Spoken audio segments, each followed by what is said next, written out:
All right, well, let's go ahead and dive into the market expert. You all have seen the graphics and seen all of the stats and different things that have come out. And I just realized my camera isn't on, so let me turn that on so y'all can see me. All right. So different stats and different things. So you've probably reviewed all of these to this point. Today I'm going to talk which way going. Today we're going to talk about a where we're at on a national level and then what I'm seeing at the local level. So I'm going to move through the local stuff pretty fast because I know most of you have already reviewed these. What I wanted to, well, let me switch. Here we go.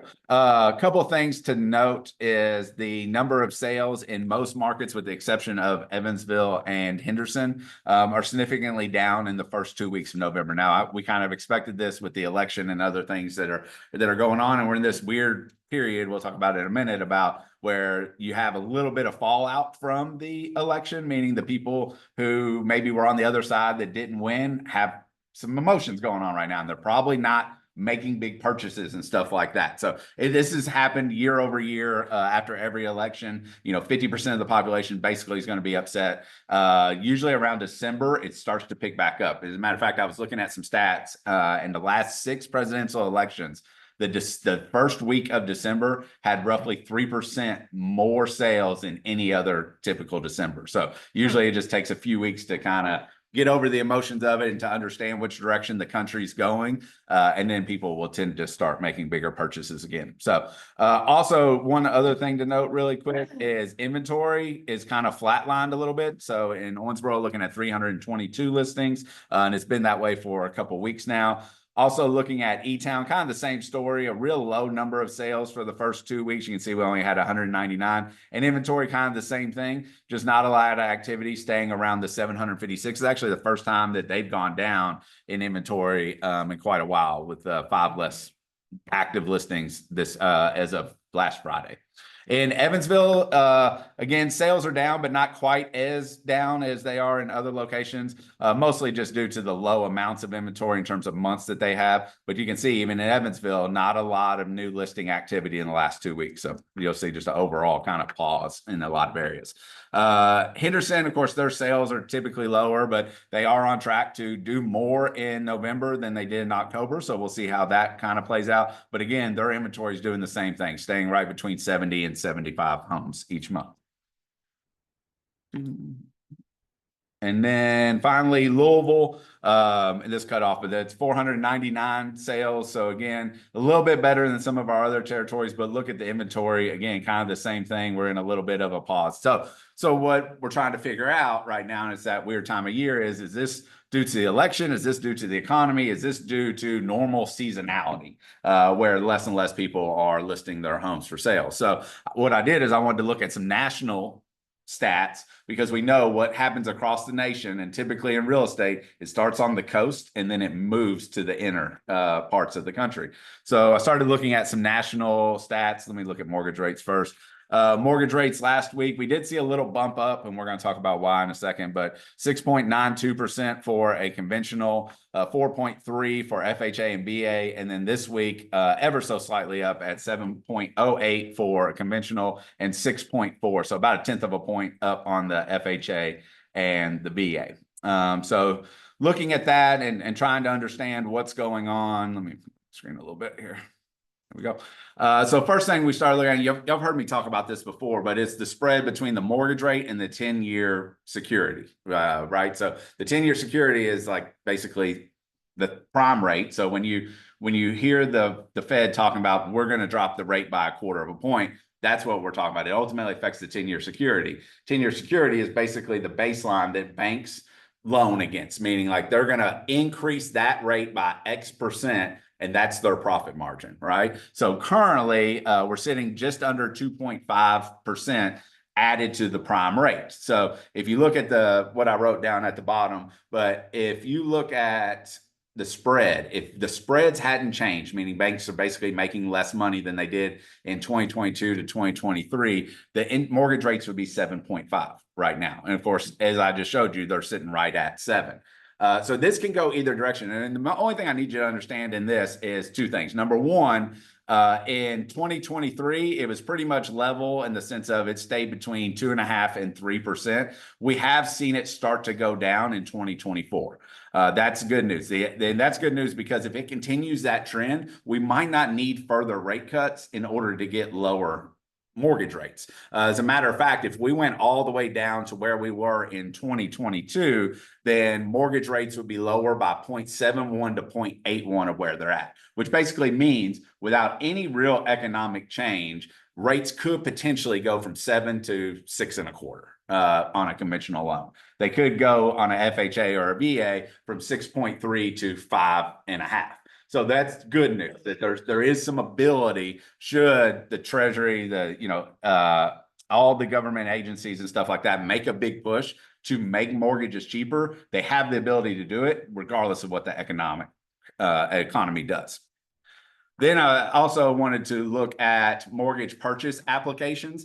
You can see in 2022 is this light pink line, and you can see all throughout the year how many different applications happen. In the the red line is 2023. One thing to note in 2022, this is when the mortgage rates jumped in 2022 and 2023. We had big spikes at the end of the year. And then in 2023, mortgage rates got better around October timeframe. Y'all remember that. And then they kind of slid a little bit. The good news is applications are at the same level now that they were last year. And that is what we want to continue to see, is that the mortgage applications don't take a dive down. And so far they've stayed pretty level. Excuse me. Then looked at pending home contracts. So the good news is, again, here we are pending more homes in 2024 than we did this time last year in 2023 and 2022. So that's good news. So that's trending in the right direction as well. And then also looking at inventory. Of course, you all know because we looked at the market stats, but this is the inventory trend for the year. You can see for the first time, we're really starting to go up, whereas most of the years, looking all the way back to 17 and 18, we have a decline in the winter. You can see we had declines in winter in 2021, in 2020, a decline. 2022 and 2023 also had a decline. 2024 is flatlining. My guess is we might even see some inventory increasing over the next couple months. And this is important for you to know because this is direct competition for your listings, right? So you need to be able to have conversations with your sellers about staying on the market longer, about positioning your home as one of the top 3 homes in order to be able to get it sold. And you need to start looking at that competition closer. And instead of even looking at it weekly, you probably need to look at it daily and be ready to adjust if a new listing comes on the market that is priced better or in better condition than what yours is, then you're going to need to be able to adjust in order to get that home sold. So and being able to articulate why, it's strictly because of the inventory, right? Also looking at new listings.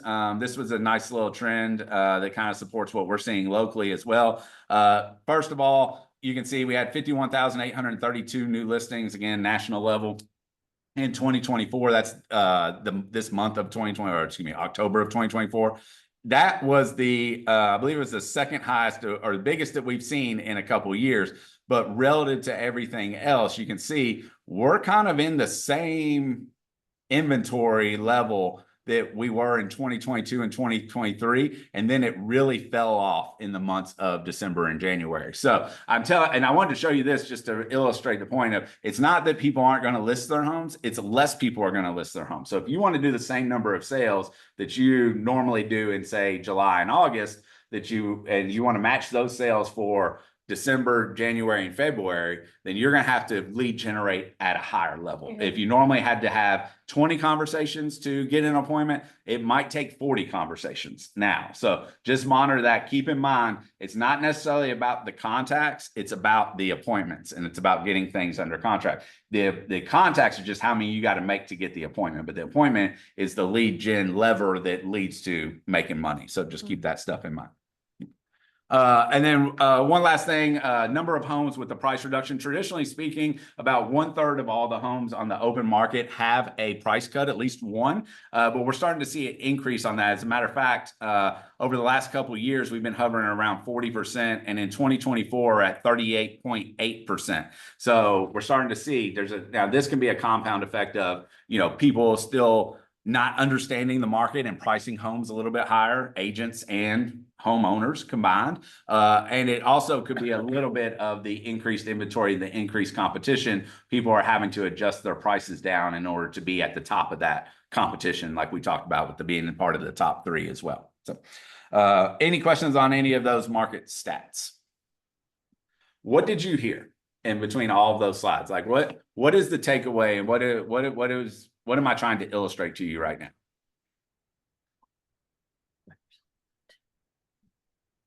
Competition. Yeah. Yeah, we have more competition than ever, right? It's harder. It's harder. It's harder than Yeah. ever to be an agent. Yeah, today. absolutely. It's probably the hardest. I'd say this is harder than when we first spiked to 8% interest rates because of the position and the extra competition and things like that. And keep in mind, you still have that whole group of people sitting on sub-3 mortgage rates that aren't going to move unless something drastic happens. So kind of multifold. The people who are moving are facing more competition. We still have a lot of people who aren't moving at this point. But again, it's all about the work that we put in and the conversations that we have. Speaking of, I wanted to give you this slide. This is actually from Ignite, if any of you happen to be taking Ignite. But this is about the 2 M's of lead generation, which is message and method. So number one, the message, and this folds off to 2, is number one, you got to match the market. So what's going on in the market right now that we just discussed? Stagnant. Yeah, so homes are sitting stagnant. All right, so let's go. We're going to stick with that one for a second. All right, so you know the market. Now, next is you have to, everybody's heard of MOFRs before, right? Make offer for immediate response is what MOFR stands for. So what that is like a marketing message where you can say, okay, if homes are sitting stagnant, people are afraid that their home's going to stay on the market for forever. What is the marketing or the offer that you could make that could attract people who are afraid of their home sitting on the market forever? It'd be something like, hey, if you want to sell your home in 30 days or less, call me. Correct. Right? Something like that. That's make an offer for immediate response. It could be, cash offers is another great one. Hey, sell your home for a cash offer, get a cash offer and close within 2 weeks is another example of a MOFR. But you take the market, you take the challenges inside the market. Another one would be, to your point of, have you tried to sell your home and it didn't work? I specialize in selling homes that have been on the market before. Call me to find out what I do different, right? That's another example of a MOFR. But you need to craft these messages that are specific to the market.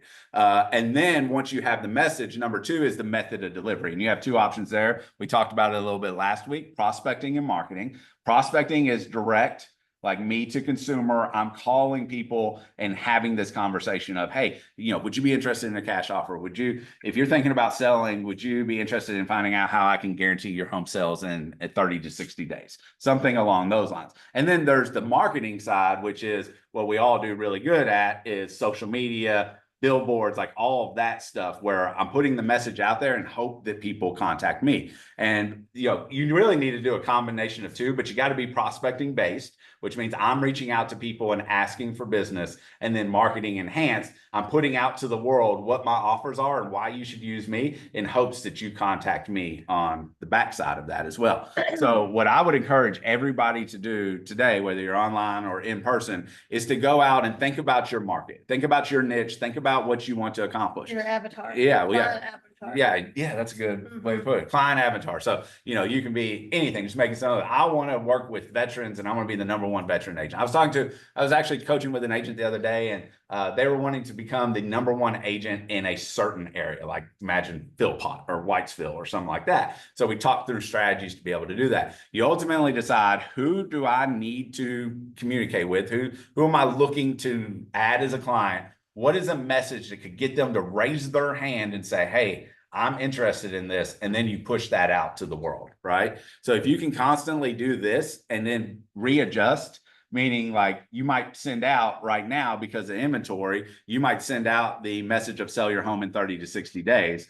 Well, if we start to see in 2 months that inventory goes down significantly, you might have to change that message, right? Because it's no longer relevant. And that's why we do these classes so that you know what's going on in the market. From a buyer standpoint, just real quick off the top of my head, rates are still up for a lot of people. So could you advertise? Would you like to find out how to get into a home at a sub 6% interest rate? Right? Everybody knows how to do that. We can go out, contact lenders, buy points, and be able to get that rate down. That's a real thing. The consumers don't recognize that that's a real thing, right? So you could use that as your MOFR. Contact me to find out how to get a loan less than 6% in today's market. Now you got people reaching out to you. Whether they buy those points or not isn't really the purpose of it. It's more of, let me get into conversation. Let me figure out if you have the ability to buy or sell, and then let me figure out how I can help you to do that. Whether you actually buy those points or not are irrelevant. It's more about, I'm the expert. Let me teach you what I can do and how I can help you. Does that make sense to everybody? Okay, so I want to challenge you all to go out and create MOFRs, at least one. And then remember, that's the point of your conversations. Who do you, like when you're talking to people, can either the person you're calling need this service, or who do they know that might need this service? And then you make social media posts and other advertising to push that out to the world. So, anything else on that? No. All right, office events. So of course we have Ignite After Dark continuing, and we are on the 19th. So today is session 5 and 6. It's all about lead generation. I don't care if you don't watch a single Ignite for the rest of this session. This is probably the best one that you'll be able to watch. So this happens every Tuesday at 5:30 Central. So be sure to hop on there and check that out. That market of the moment and messaging that I just got was from session 5, if I'm not mistaken, just so you know. And then we have career fair coming up. So if you know of anybody that's interested in joining our office or becoming a real estate agent, then please connect. Bless you. Please connect with Bobby. We're doing that Wednesday, right? Tomorrow. Yeah. At 5:30 or 6:30 Eastern time. So and then we have our Heartland sales meeting, and this is a potluck for our Heartland agents. That's going to be tomorrow. So I'll be up at the Heartland office with you all tomorrow, and we'll go through our sales meeting. And then Elite, we're doing next week. Also have contracts training class. We're going over listing agreements this week. So that'll be tomorrow at 11:30 or 12:30 Eastern. And then we're doing CMAs. It says part 2, but we're actually doing a whole thing on CMAs. I wanted to make it one class instead of 2. So that will be Thursday at 11:30. That one might last a little longer than 30 minutes. I don't know if I can get through it all in 30 minutes. So just FYI from your scheduling standpoint, probably schedule about 45 minutes for that one. Then we have our ALC meeting at, I believe it is, 1 o'clock. I think it's 1 Central Time. Yeah, I have a Yeah. typo on there. Yeah, I'm pretty sure it's 1 Central Time or It 2 is. Eastern. So, and I just sent out the agenda and stuff like that for all of our ALC members. You should have that. And then there were no broker open tours that You off I could today. find. There is one for Jago Home. Yeah, there you Jago, that's tomorrow though. It's Wednesday it's weird. I saw they did something weird because I noticed it was Wednesday. You off today? I didn't see any more. Is there any Didn't more? have the Legion. Yeah, Wednesday does that. Yeah. Okay. So I checked it a couple hours ago and I didn't see any. So I want to make sure. Okay. Let's talk wants and needs. So Sarah, tell us about your new listing. It's a 3-1. She has asked for no showings until Monday because she's currently putting down new flooring.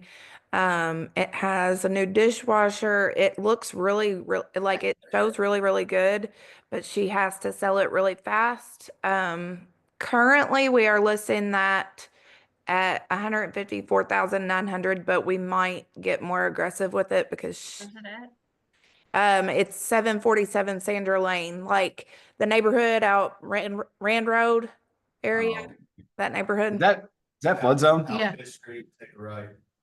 Is that flood? Yeah. I don't think so, but I'm looking today. it's like double checking. I know half that area used to be. I don't know if I haven't looked at that area with the new maps recently. I haven't either. We just signed it, so I need to look. That's a good one. All right. Who else got anything? No new listings? I know y'all been out there working. Go ahead, Moose. Tell us what you got. Sure. Hold on, I got Julie first. Julie has a 3-bed, 1-bath going active next Tuesday in East Davis County area, 1 acre, no neighbors on one side, large field, long driveway, 184.9. What? Cool. That's a good listing. Yeah. Where's the street, what? 3 bedrooms, 1 bath, East Davis County, 1 acre, no neighborhood on one, or no neighbors on one side, large field, long driveway, 184.9. That's Julie Fulkerson, if anybody needs some details on that. Hey, Matt, Go ahead, sir. on my Sandra Lane, if she's, even though she's saying no showings till Monday, if anybody wants to see it, I'll try to get you in there. And that's non-MLS, just so everybody knows. So basically you got exclusive rights to that. So take advantage of that if you have any buyers in that before everybody else gets in there and starts showing it. All right. Anything else? All right. Well, then you know what that means. We all need to go lead gen and find some listings. So we don't have broker opens. Everybody go out, start calling your sphere of influence, call your database, find out who's going to be the next person to buy or sell in your world and put them under contract. Yep. All right. Appreciate y'all. Thank you. So yeah.